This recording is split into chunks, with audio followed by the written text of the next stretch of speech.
Es un gusto saludarle nuevamente, licenciada, compañeros. El día de hoy vamos a hablar de un tema bastante importante y vamos a tratar de ver un poco de la objetividad con la subjetividad que tiene este tema y estos conceptos que llegan a recrear o a crear en todos un pequeño conflicto entre qué tan preparados estamos como docentes para impartir clases, para formar a otras personas.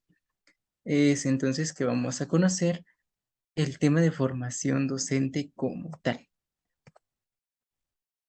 Ante esto necesitamos conocer que uno de los puntos principales para la educación, para tener una calidad educativa, un fomento en esa calidad y mejorar la percepción de los estudiantes sobre los propios profesores, es el alcance que tiene la formación y la formación docente en este caso, porque como docentes estamos en la obligación de especializarnos, de formarnos y de buscar algunos otros métodos de especialización con el fin de hacer que la educación sea lo mejor posible.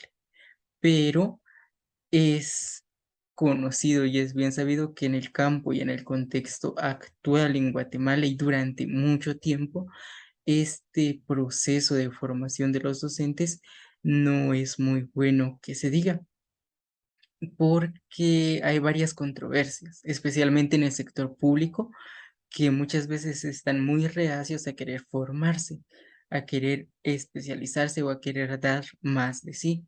Es cierto, no podemos generalizar, pero una gran parte, un gran porcentaje de los docentes inmersos en el sector público se han acomodado y no han buscado los límites de especialización, pero se nos dan algunas razones por las cuales muchos docentes no logran especializarse, no buscan formación, no buscan nuevos caminos o nuevos horizontes para ampliar lo que ya saben y con eso mejorar el proceso educativo. Una de esas razones es la razón económica. Muchas veces los docentes se quejan de bajo salario. Quizá en el sector privado se dé de esa manera, en el sector público también, especialmente con los contratos que solo son bajo el renglón 021, que únicamente reciben el sueldo base. Aparte de ello, especialmente en los sectores privados, los sueldos no están muy acordes a las razones económicas para la calidad de vida que se tiene en Guatemala, es decir, que se gana incluso muchas veces menos del salario base. Es una de las razones o las implicaciones que se tienen, pero no es solo eso. Muchas veces docentes bien posicionados, bien remunerados, simplemente no se dan a la tarea de formarse por la simple y sencilla razón de no querer hacerlo. Especialmente muchos docentes, y lo hablo desde lo personal porque conozco muchos docentes del renglón 011 que están presupuestados, quien les quita la plaza, incluso si su modelo educativo, su proceso de formación no es muy bueno. También se tienen algunas razones administrativas y aquí podemos encontrar mucho el alejamiento de ese tipo de formación, porque hay una mala distribución geográfica. Por ejemplo, un docente que se quiera especializar en un área propiamente del lenguaje, digámoslo así, por lo menos aquí en Quiché no va a encontrar un curso de especialización en ningún lado. Difícilmente lo vaya a encontrar, porque ninguna universidad ofrece esa alternativa. Tendría que viajar a otros lugares para conseguir esa especialización. Entonces hay una mala distribución en las formas de capacitación o en los programas de capacitación, pero no es lo único, porque también incluye esto de los bajos salarios. ¿Cómo alguien puede ir a especializarse si no tiene la remuneración adecuada?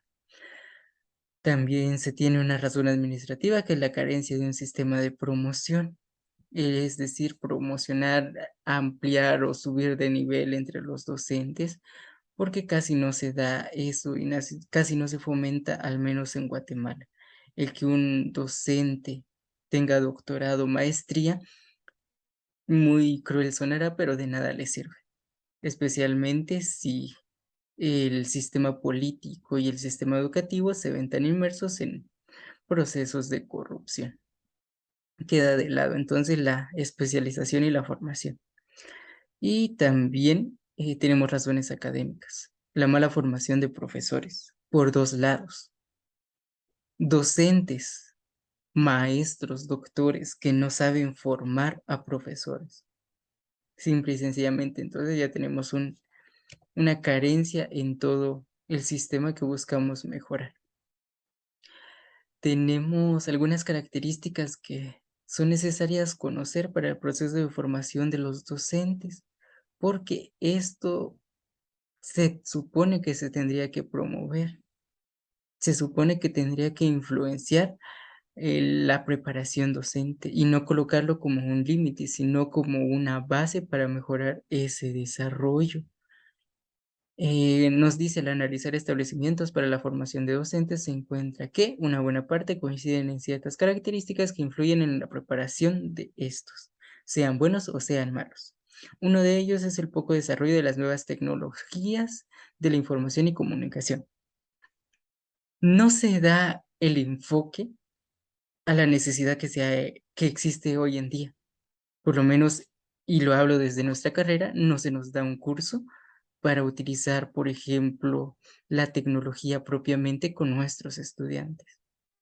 En pocas palabras, no podemos desarrollar capacidades si no se nos orienta con eso. Es cierto, podemos aprender de forma autónoma, de forma individual, pero también sería bueno promoverlo desde las instituciones para que eso tenga un mayor auge y tenga un mayor impacto.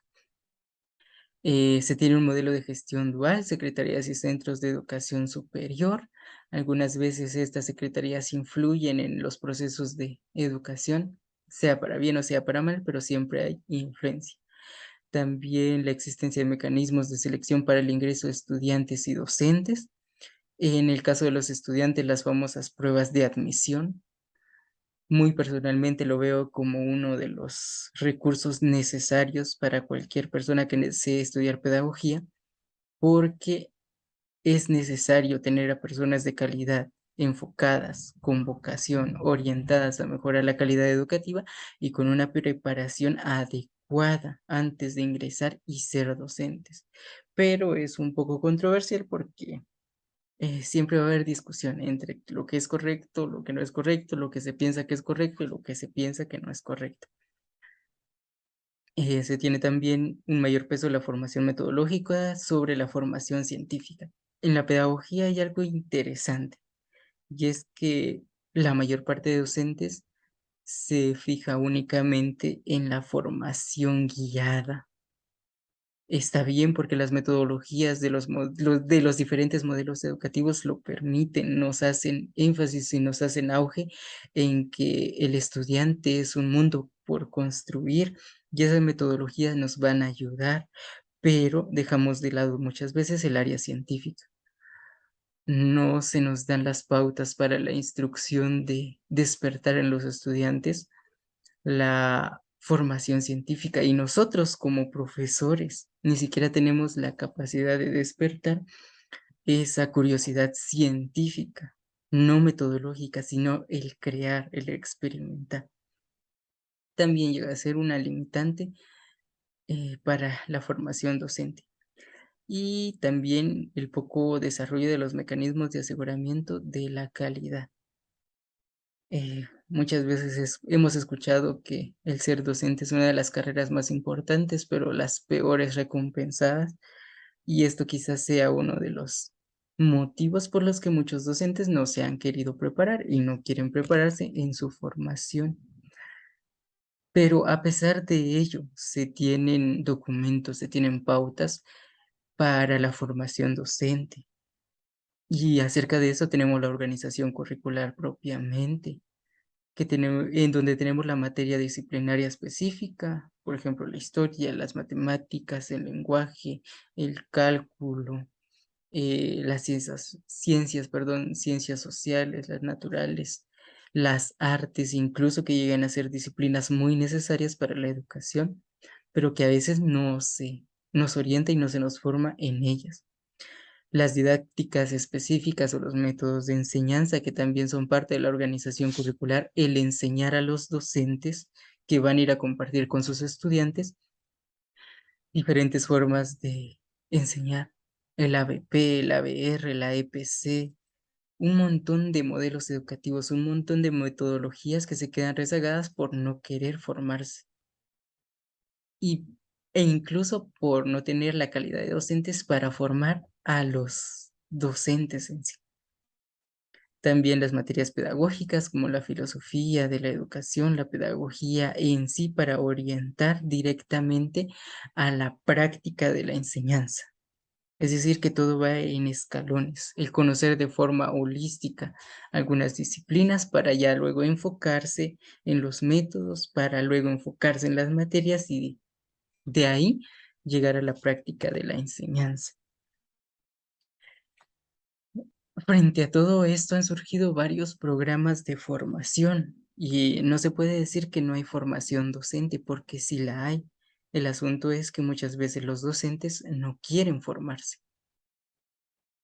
Los modelos existen. Tenemos el modelo de tradición académica, el modelo de orientación práctica, el de orientación personalista, el de orientación tecnológica, el de orientación personal, la tradición desarrollista, la orientación crítica y social, la tradición social construccionista, que son modelos que se pueden aplicar para la formación de los docentes. Pero muchas veces nos quedamos en los 3 primeros, si es que llegamos al tercero, porque se da mucho la tradición académica y se enfoca especialmente en el área superior, la absorción, el transmitir, el transmitir y el transmitir. Ni siquiera se busca, ni siquiera se llega a desarrollar de la mejor manera porque no se desarrolla comprensión, solo es transmitir muchas veces.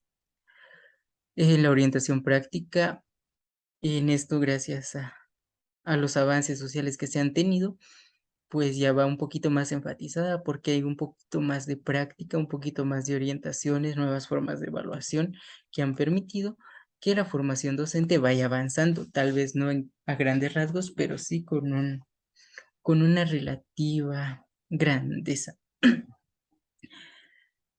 Esto de la formación profesional, no como estudiantes, sino como profesores, busca completar un perfil de egreso, que es lo que la institución pretende sacar de una persona cuando ya se gradúe, cuando inicia su ejercicio profesional, cuando inicia a dar clases básicamente como docente. Pero los perfiles muchas veces no responden a las necesidades reales que la sociedad tiene. En pocas palabras, el perfil está construido de forma general y no se da esa pauta para decir X o Y lugar necesita tal y tal perfil de egreso porque así lo requiere. Sin embargo, incluso en el CNV se ve esto, de que el perfil de egreso está estipulado y muchas veces ni siquiera se llega a cumplir. Tenemos algunos datos interesantes en cuanto al proceso de formación docente. Se supondría o se supone que la formación tiene que buscar una transición didáctica, que ya no sea solo el dar información, sino sea construir, sino sea a practicar, transformar en sí. Ser capaz de identificar saberes y capacidades requeridos, saber cuáles son mis limitantes y cuáles son mis fortalezas, me van a ayudar como docente a buscar mi especialización. De lo contrario, de nada sirve ser docente si ni siquiera me conozco a mí mismo. Un plan de formación organizado en torno a competencias, buscar que los estudiantes sean competitivos, que el docente sea competitivos, perdón, que el docente sea competitivo para tener estudiantes competitivos. Un aprendizaje a través de problemas, un procedimiento clínico, esto bajo el modelo del ABP, el aprendizaje basado en problemas, el ABR, el aprendizaje basado en retos, pero de eso no se nos habla, de eso no se nos orienta tampoco. Entonces no hay una buena calidad de formación. una verdadera articulación entre teoría y práctica, y es aquí donde muchas veces fallamos porque nos quedamos únicamente en la teoría. Y hasta ahí dejamos el proceso de formación con otros formadores. Una organización modular y diferenciada, es decir, que vayamos por módulos, que lo que vemos en el primer módulo no sea lo mismo en el segundo, pero que se relacionen y que la educación llegue a ser holística. También una evaluación formativa fundada en el análisis del trabajo. Evaluar ahora ya no es pasar un test, una hoja con 50 preguntas que hay que contestar, porque hay diferentes métodos de evaluación. Y eso es lo que muchas veces no se ve, pero es necesario conocer. Tiempos y dispositivos de integración y de movilización de lo adquirido. Tener el tiempo suficiente, tener los recursos suficientes para la formación en sí. La asociación negociada con los profesionales, especialmente con los profesionales encargados de formar a los docentes.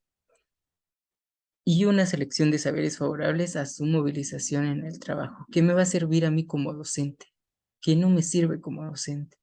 Es cierto, todo es necesario, conocerlo a grandes rasgos incluso, pero si no me sirve en mi labor como docente es una pérdida de tiempo. Y eso es lo que muchas veces tampoco se ve. Tenemos un autor que es Barrios, que señala que el currículum de la formación inicial debe contemplar los siguientes requisitos, pero esto no es en el contexto de Guatemala, sino es en el contexto de otros países, especialmente de Chile. Según el autor, tenemos estos integrantes en el currículum que busca, en primer lugar, integrar los contenidos a grupos de saberes teóricos y prácticos, lo que ya decíamos, un balance entre la teoría y la práctica. Incentivar las nuevas formas de enseñanza-aprendizaje para los docentes, saber bien, saber orientar, qué modelo utilizar, con qué grupo es funcional utilizar o con qué grupo es funcional utilizar un modelo o utilizar otro. Desarrollar una formación teórica práctica, lo mismo que vemos en el inciso de arriba. Balance entre teoría y práctica. Definir y actualizar permanentemente los contenidos, y eso es lo que muchas veces no se hace.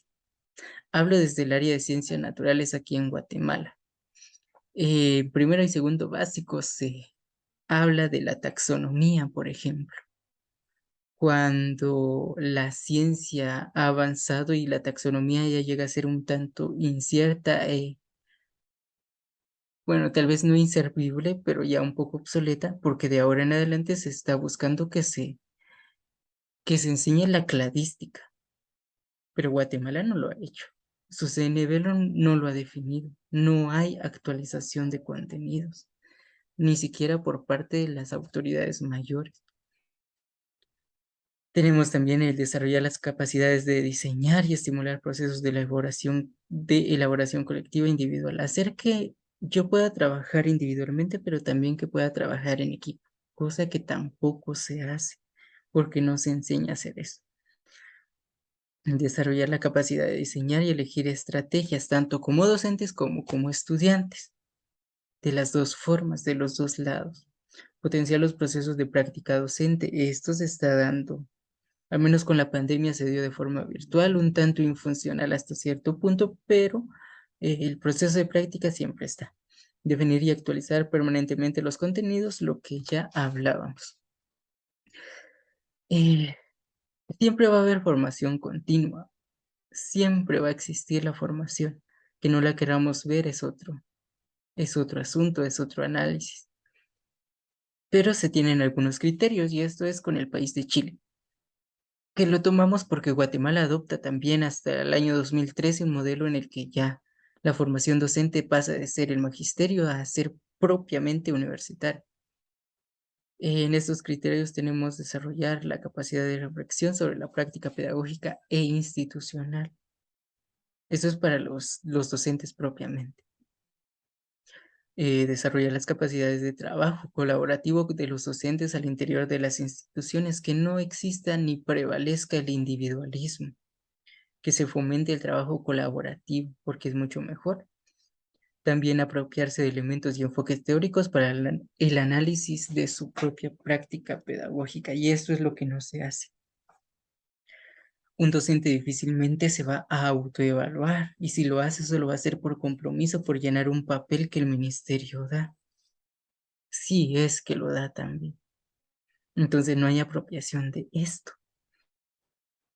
Proporcionar herramientas para el desarrollo profesional y personal que contribuyan tanto al desarrollo de habilidades y estrategias cognitivas como socioafectivas.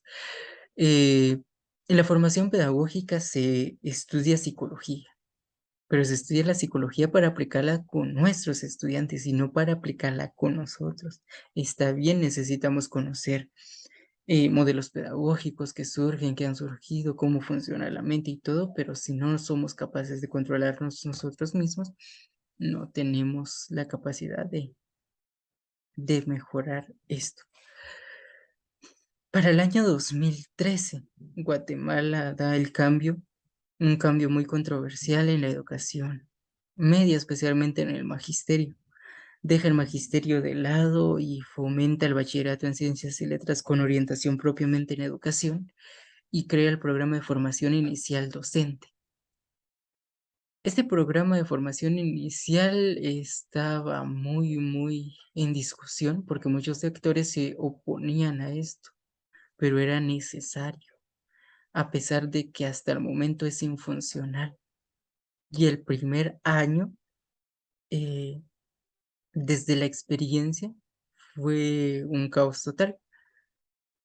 Muy personalmente soy parte de la primera cohorte del profesorado en enseñanza primaria bilingüe intercultural de la Universidad de San Carlos, y en un inicio ni siquiera se tenían los planes previstos, no se tenía una malla curricular en el campo del FIT, todo estaba al aire y todo se iba sacando de poquito en poquito, porque al hacer el cambio ni siquiera se tenía el estudio de qué era necesario enseñar a los jóvenes en información en ese entonces. Ahora, el programa sigue siendo infuncional porque se ve amañado por la corrupción y todo eso. Entonces, la transformación es buena, sí, pero si es infuncional, de nada sirve. La transformación con el FID aquí propiamente en Guatemala trata de definir la formación docente continua, que ya no sean 3 años de formación para ser profesores, sino que ya con todo y bachillerato sean 5. Dejaron olvidada la licenciatura y ahí se quedó. Conformar la red de Federación de Formación Docente Continua. Hay instituciones que buscan conocer y ampliar todo esto. Instalar la formación docente de manera definida en el nivel superior, no universitario y universitario, especialmente en el universitario con el cambio del FID, porque así se establece y así está establecido. El FID es uno de los programas, o era uno de los programas más ambiciosos, pero que lastimosamente es infuncional. Establecer criterios de organización institucional y curricular de la formación docente para que den continuidad a los procesos de formación continua. Lo que les comentaba, en un principio del FIT no se tenía la malla curricular y no se tenía nada de esto, solo se sacaban las cosas de la manga y básicamente era un experimento en sí que llegó a concretarse y a quedarse de esa forma. Y por último, instalar criterios y dispositivos para evaluar la calidad de la formación docente impartida, cosa que no se ha hecho, porque no se ha hecho. No se ha evaluado qué tan bueno ha sido el FIT porque no se ha dado la oportunidad a los docentes egresados de esa carrera de elaborar en el sector público, obviamente, porque en el sector privado probablemente sí estén trabajando algunos, pero en el sector público, qué tanto beneficio tiene el FIT si no se les da la oportunidad? Si las recientes convocatorias 27, 28, la 29 y la 30 de la preprimaria y primaria están llenas de corrupción, dado a los intereses políticos, y ahí se queda. El Ministerio de Educación en Guatemala establece una línea de profesionalización en el que va el nivel medio, ya sea el bachillerato, una carrera técnica, pero después de ello se establece el profesorado en la base de la pirámide, la licenciatura, la maestría y el doctorado como la cúspide de esa pirámide. Lastimosamente, en Guatemala no se valora eso y tener un doctorado da lo mismo que solo salir de un técnico. Si uno no tiene cuello, de nada sirve. De todo esto nace entonces la necesidad de buscar la evaluación del desempeño docente en Guatemala, y así a grandes rasgos. El desempeño docente en Guatemala es una mediocridad y es una gran mediocridad que no podemos desmentir y de lo que difícilmente se pueda debatir. No es generalizar, pero una buena parte del sector público pues, simple y sencillamente no da las capacidades necesarias para obtener una buena nota, digamos, una buena calificación, y eso se ve reflejado incluso en las pruebas diagnósticas que se emiten por el Ministerio de Educación. Evaluar siempre va a ser necesario, y en el contexto educativo siempre va a ser importante. Si no se tiene una evaluación, no se van a conocer los procesos de formación, no se van a conocer los procesos de mejora o supuesta mejora de la calidad educativa. Y esta evaluación nos va a permitir obtener algunos resultados, sean para bien o sea para mal, pero siempre vamos a obtener resultados. La evaluación en Guatemala nace bajo estos escenarios, como un diagnóstico, la prueba diagnóstica para ver, por ejemplo, qué tan avanzados o qué tan formados están los profesionales o los supuestos profesionales en las áreas de matemática, de lenguaje y ahora que se está fomentando el acompañamiento a los estudiantes desde el área psicológica. Es una forma para verificar qué tan formados estamos. También se da como parámetro para determinar resultados de acción relacionados con los objetivos. ¿Qué tan buen perfil de egresos tenemos nosotros como docentes? El otro punto como ejercicio analítico que separa las medidas afectivas de las que no lo son. ¿Qué tan preparado está el docente emocionalmente para distinguir sus roles dentro de la sociedad, sus roles dentro de la familia y sus roles dentro de la escuela? Como acción que explica el fenómeno de la intervención docente sobre el aprendizaje, ¿qué tan buena es nuestra orientación como docentes? Para eso también nos sirve la evaluación. Como ejercicio de rendición de cuentas a la ciudadanía, y esto es uno de los puntos que en Guatemala da mucho de qué hablar, porque las cuentas a la ciudadanía únicamente se dan con alimento, digamos. Por ejemplo, es uno de los ejemplos. ¿Qué importa si el docente hace o no hace bien su trabajo? Lo que importa es que el ministerio esté alimentando a los estudiantes. ¿Qué importa si el docente o la docente eh, no es capaz ni siquiera de formarse a sí mismo? Lo que importa es que el ministerio hace lo posible por mejorar la educación, como cortinas y pantallas de humo. No hay ejercicio y no hay evaluación para rendir cuentas, y quienes las hacen son generalmente las ONGs, pero muchas veces a estas se les cierran las puertas precisamente porque se sabe de la mediocridad docente que se tiene en Guatemala. Y se tiene como último, como paso previo a la generación de nuevas políticas y acciones públicas. En Guatemala lastimosamente no se da esto. Se tiene una asociación que es el famoso STEG, el sindicato en sí propio de los docentes, dirigido por un ente nefasto totalmente, que hace y promueve políticas en sí únicamente para el beneficio, no se tiene la rendición de cuentas, que es un punto importante, y solo se fomenta bajo la corrupción. Y es triste que eso no lo vean muchos docentes. En Guatemala tenemos dos sistemas o subsistemas de educación bien definidos, el escolar y el extraescolar. El escolar en el que se van definiendo los grados desde la preprimaria hasta la universidad de forma normal, digámoslo, de forma continua, y el extraescolar que se da muchas veces con las personas adultas, con la primaria acelerada, con el básico acelerado, por ejemplo, con el bachillerato o los bachilleres formadores que son parte de la educación extraescolar. pero que sirve en sí para ver qué tanta cobertura se tiene. Es una lástima que la educación y los docentes sean tan malos en Guatemala que las coberturas son un poco turbias, digamos. Se tiene una buena cobertura desde la preprimaria hasta el básico, pero cae en el nivel diversificado, en un 35 al 85%. Eh, Perdón, en un 35,85% es el nivel que se tiene de formación en diversificado. Entonces llega a ser un poquito controversial y un poquito triste todo eso. Derivado de todo esto, para la evaluación de los docentes, para su registro, para su seguimiento, se dan las políticas educativas. Aquí en Guatemala se tiene, por ejemplo, la Ley de Educación Nacional, el reglamento de la Ley de Educación Nacional, parte del Código de Trabajo y un montón de otras políticas educativas que son necesarias.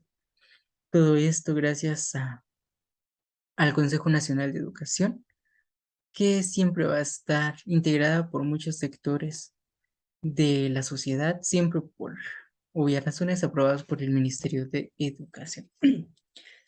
Dentro de esas políticas tenemos algunos fines y uno de esos fines es la cobertura, hacer que los docentes y que la educación en sí cubra, por lo menos o se supondría que tendría que cubrir el 100% del país, cosa que no se da. La calidad. Y es la calidad la que más se discute, porque si no hay calidad docente, no hay calidad educativa. Si no hay calidad de evaluación docente, no hay calidad educativa. Si no hay evaluación docente, la educación nunca va a ser buena ni va a mejorar. Se tiene el modelo de gestión tanto como individuos como instituciones. El recurso humano, el gestionar el recurso humano del sistema educativo, y esto es uno de los puntos en donde la evaluación no importa media vez se tenga cuello, y eso es una de las cosas más tristes que puede existir. Y ahorita vamos a conocer un poquito de eso. Tenemos la educación bilingüe, que se está supuestamente promoviendo, pero no se le da la importancia necesaria. El aumento de la inversión educativa, cosa que no se da. Hay inversión para alimentos, alimentos que duran una semana, 15 días a lo mucho, y ahí está.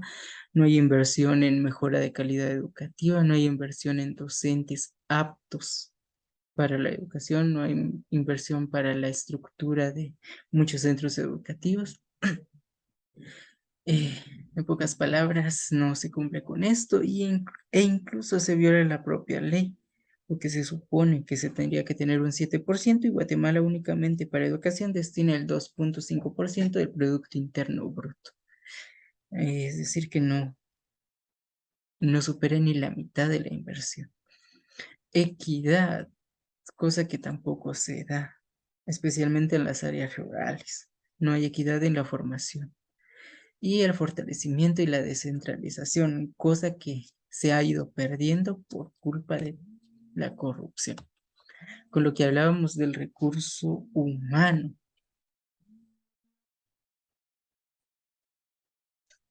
Eh, con esto tenemos la selección de los criterios docentes, que es una parte de la evaluación también que se tiene, pero que no se cumple. Solo se dan los pantallazos y esto se da mucho en las convocatorias docentes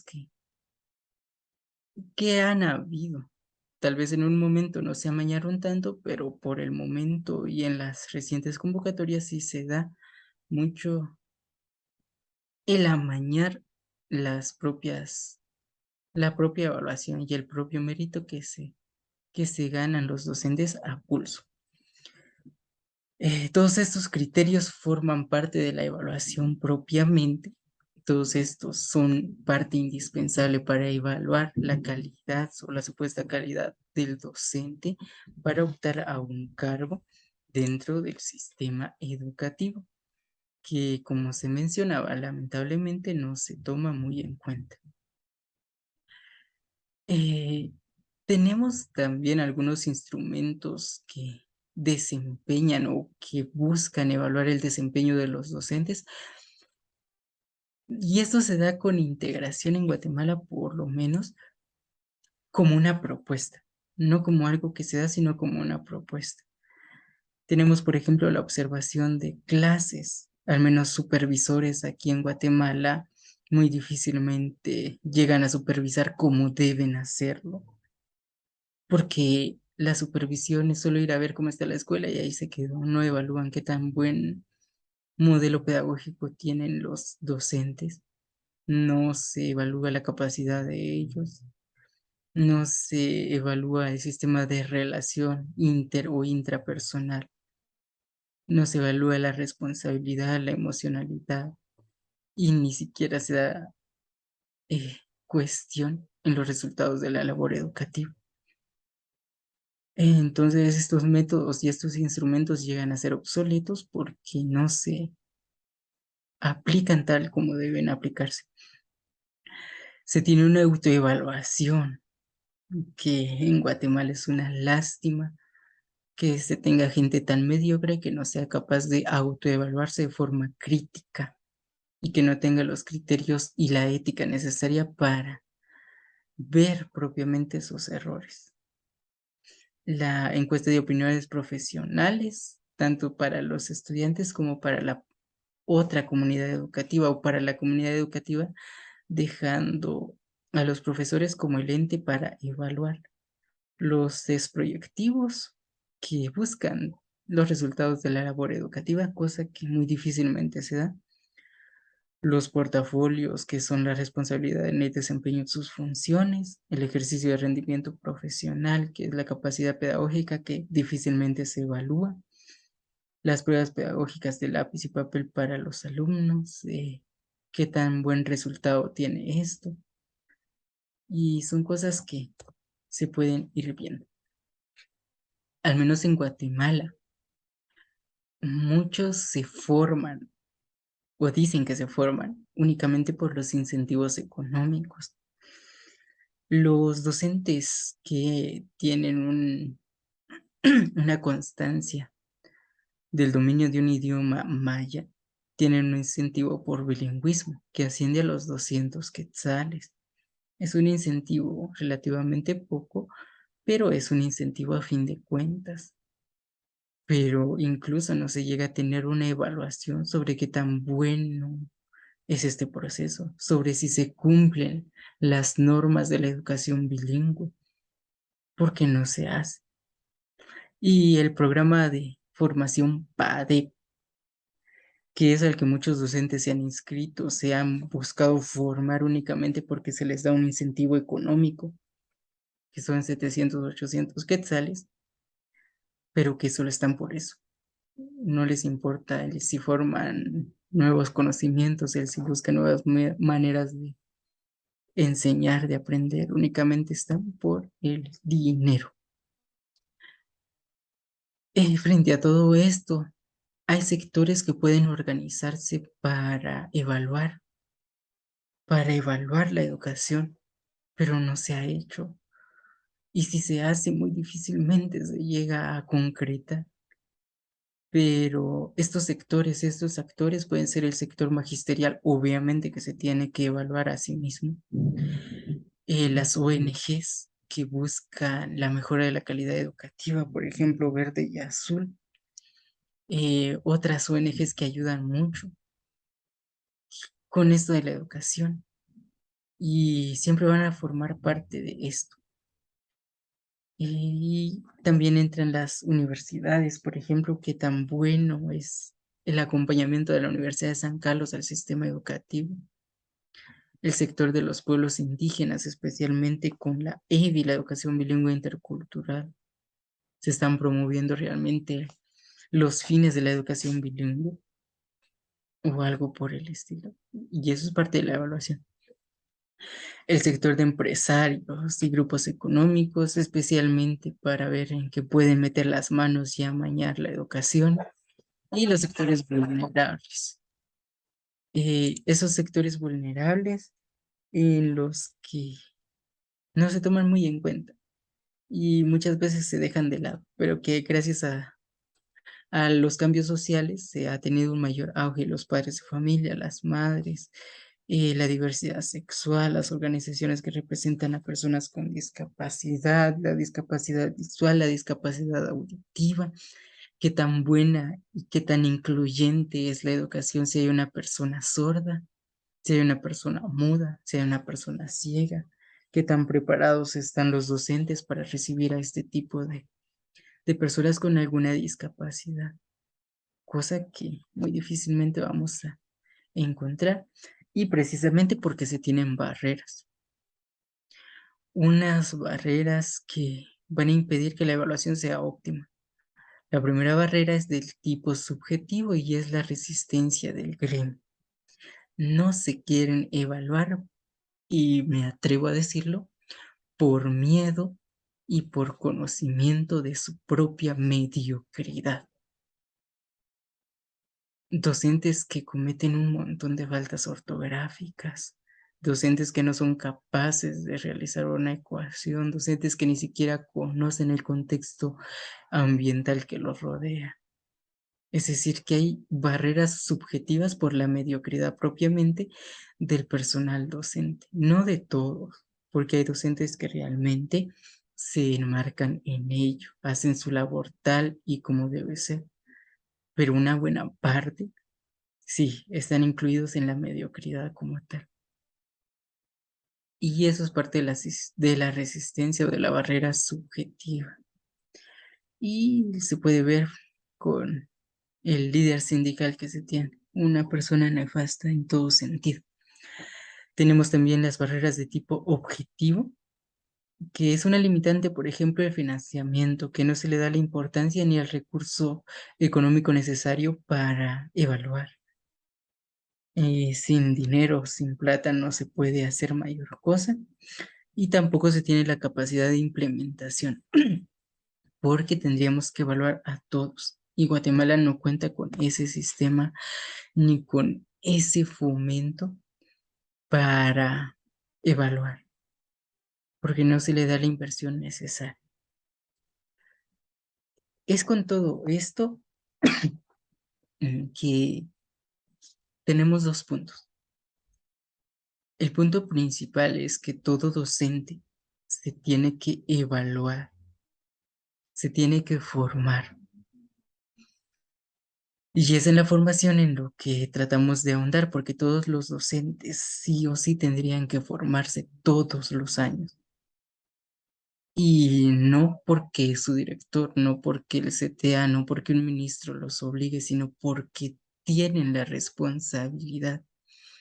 Tendrían que tener la ética para formarse como tal, para buscar su formación, su ampliación, su especialización, lo que deseen, pero nunca dejar de aprender.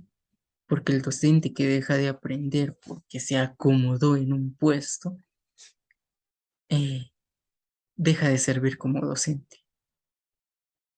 Y por otra parte, la evaluación. Evaluarse, autoevaluarse en primer lugar, evaluar qué tan bueno es mi desempeño como docente, qué tan bueno es el sistema para evaluarme como docente y qué tan bueno va a ser la transformación que pretendo lograr.